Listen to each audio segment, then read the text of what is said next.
శాసనాల్లో ఎర్రగుడి రాజుల మందగిరి శాసనం అనేది కర్నూలు జిల్లాలో లభించింది అన్న విషయం మనకు తెలుసు. ఇది చాలా ఇంపార్టెంట్. ఎర్రగుడి రాజుల మందగిరి శాసనం అనేది అశోకుడు వేయించాడు.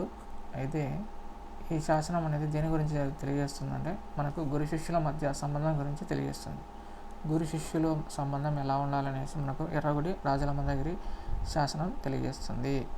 మనకు గురు శిష్యుల మధ్య సంబంధం మందగిరి అంటే మందబుద్ధి ఉన్నటువంటి శిష్యులని గురువు ఏం చేస్తాడు, వాళ్ళని షైనింగ్గా చేస్తాడు కదా. సో ఆ విధంగా గుర్తించుకోవడానికి మందగిరిని మనము గురు శిష్యుల మధ్య సంబంధం తెలుపుతుందనేది గుర్తుకు రావడానికి ఈ విధంగా గుర్తించుకోవచ్చు. మనం గుర్తించుకోవాల్సింది ఏంటి? ఎర్రగుడి రాజుల మందగిరి శాసనం కర్నూలు జిల్లాలో లభించింది. దీన్ని వేయించినది అశోకుడు. ఈ మందగిరి శాసనం అనేది గురు శిష్యుల మధ్య సంబంధాన్ని గురించి తెలియజేస్తుంది అనేసి మనం గుర్తుంచుకోవాలి. తర్వాత అశోకుని శాసనాల్లో చాలా ఇంపార్టెంట్ శాసనం అశోకుని 13వ శిలాశాసనం అనమాట. ఈ 13వ శిలాశాసనం ఏం తెలియజేస్తుందంటే మనము శాతవాహనులు మౌర్యులకి సామంతులుగా ఉన్నారు అనేసి ఇంతమంది నేర్చుకున్నాం కదా. ఆ విషయాన్ని తెలియజేసేటువంటి శాసనము అశోకుని 13వ శిలాశాసనం అన్నమాట. అలాగే ఈ 13వ శిలాశాసనం ఏమని చెప్తుందంటే వీళ్ళు ఆంధ్రభృత్యులుగా పేర్కొనడం జరిగింది. శాతవాహనులని ఆంధ్రభృత్యులుగా కూడా పేర్కొనడం జరిగింది. తర్వాత నానాఘాట్ శాసనాన్ని దేవి నాగానిక వేయించింది. దేవి నాగానిక ఎవరు అంటే మొదటి శాతకర్ణి యొక్క భార్య అనమాట. మొదటి శాతకర్ణి యొక్క భార్య నాగానిక నానాఘాట్ శాసనాన్ని ప్రాకృత భాషలో వేయించింది. దీని గురించి మనం ఆల్రెడీ నేర్చుకున్నాం. అయితే ఈ నానాఘాట్ శాసనంలో ఏమేమి ఉన్నాయో ఇప్పుడు నేర్చుకున్నాము.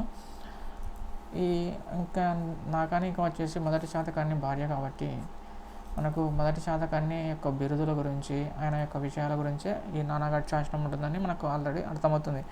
అయితే మొదటి శాతకర్ణికి ఎలాంటి బిరుదులు ఉన్నాయి అనేది ఒకసారి చూద్దాము. మోస్ట్ ఇంపార్టెంట్ వచ్చేసి ఈయనకు దక్షిణ పథపతి అనేటువంటి బిరుదు మొదటి శాతకర్ణికి ఉంది. దక్షిణ పథపతి అనేది ఇంపార్టెంట్ బిరుదు అనమాట. అలాగే అప్రతిహత చక్ర అనేటువంటి బిరుదు కూడా మొదటి శాతకర్ణికి ఉన్నాయి. మోస్ట్ ఇంపార్టెంట్ దక్షిణ పథపతి అనేది మొదటి శాతకర్ణికి ఉన్నటువంటి బిరుదు. ఇది ఇంపార్టెంట్. ఓకే, నానాఘాట్ శాసనంలో మనకు ఎవరి గురించి ప్రస్తావన ఉంది, అలాగే అక్కడ ఆ నానాఘాట్ అనే ప్రాంతంలో ఎవరెవరి ప్రతిమలు ఉన్నాయనేది మనం చూద్దాం. ఓకేనా. మొదటి శాతకర్ణి గురించి ఆల్రెడీ ఉంటుంది, ఎందుకంటే ఆయన భార్య వేయించింది. తర్వాత మహారథి త్రణక్రయీరు, ఈయన ఎవరంటే దేవి నాగానిక వాళ్ళ నాన్న అనమాట. ఓకేనా. అందుకోసం వాళ్ళ నాన్న యొక్క బొమ్మ కూడా ఉందన్నమాట అక్కడ. తర్వాత వేదశ్రీ, అలాగే కుమార హుకు, అలాగే శ్రీ అనేటువంటి తన కుమారుల గురించి కూడా ప్రతిమలు ఉన్నాయి దాంట్లో. ఓకేనా. నానాఘాట్ శాసనంలో మొదటి శాతకర్ణి యొక్క ప్రతిమ, మహారథి త్రణక్రయీర యొక్క ప్రతిమతో పాటు దేవి నాగానిక యొక్క కుమారుల ప్రతిమలు కూడా ఉన్నాయి. ఓకేనా. తర్వాత నెక్స్ట్ చూద్దాం.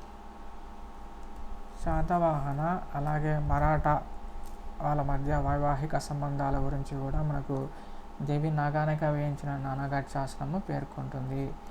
నానాఘాట్ శాసనం వెరీ ఇంపార్టెంట్. అలాగే అశోకుని 13వ శిలాశాసనం కూడా చాలా ఇంపార్టెంట్. 13వ శిలాశాసనము శాతవాహనులు మౌర్యులకు సామంతులుగా ఉన్నారు అని తెలియజేస్తుంది. ఎర్రగుడి రాజుల మందగిరి శాసనము అశోకుడు వేయించాడు. ఇది గురు శిష్యుల మధ్య సంబంధం గురించి తెలియజేస్తుంది అనేది మనం గుర్తుంచుకోవాలి. ఓకేనా. Let's stop here.